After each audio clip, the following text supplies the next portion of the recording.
أعوذ بالله من الشيطان الرجيم. بسم الله الرحمن الرحيم. يا أيها النبي اتق الله ولا تطع الكافرين والمنافقين إن الله كان عليما حكيما واتبع ما يوحى إليك من ربك إن الله كان بما تعملون خبيرا. فرمایا اے نبی ڈرو اللہ سے اور کہنا نہ مانو منکروں کا اور دغا بازوں کا. مقرر اللہ ہی سب کچھ جاننے والا اور حکمت والا ہے. اس آیت کا تفسیر خلاصہ یہ ہے کہ اے نبی کریم صلی اللہ علیہ وسلم اللہ سے ڈرتے رہیں اور کسی سے نہ ڈریں اور ان دھمکیوں کے ذرا پر وار نہ کیجیے اور کافروں کا جو کھلم کھلا دین کے خلاف مشورے دیتے ہیں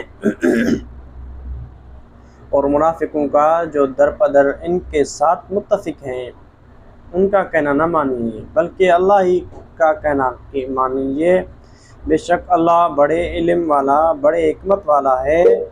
اس کا ہر حکم فائدہ اور مصالحے پر مشتمل ہوتا ہے اور اللہ کا کہنا مانا یہ ہے کہ آپ کے پروردگار کی طرف سے جو حکم آپ پر وحی کیا گیا جاتا ہے اس پر چلیں.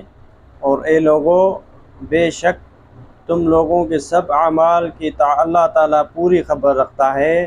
تم میں سے جو ہمارے پیغمبر کی مخالفت اور مزاحمت کر رہے ہیں ہم سب کو سمجھتے ہیں اور ان کو سب کو سبق سکھائیں گے.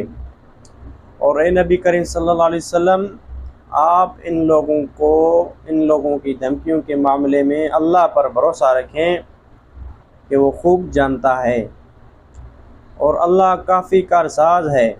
اس کے مقابلے میں ان لوگوں کی کوئی تدبیر نہیں چل سکتی. اس لیے کچھ فکر نہ کیجیے. البتہ اگر اللہ تعالیٰ کی حکمت کسی ابتلا کو مقتضا ہو اور اس کی وجہ سے کوئی عارضی تکلیف پہنچ جائے تو وہ ضرور نہیں بلکہ عین منفعت ہے. وَاتَّبِعْ مَا يُوحَىٰ إِلَيْكَ مِن رَبِّكَ إِنَّ اللَّهَ كَانَ بِمَا تَعْمَلُونَ خَبِيرًا. اور چل اسی پر جو حکم آئے تجھ کو تیرے رب کی طرف سے بے شک اللہ تمہارے کام کی خبر رکھتا ہے.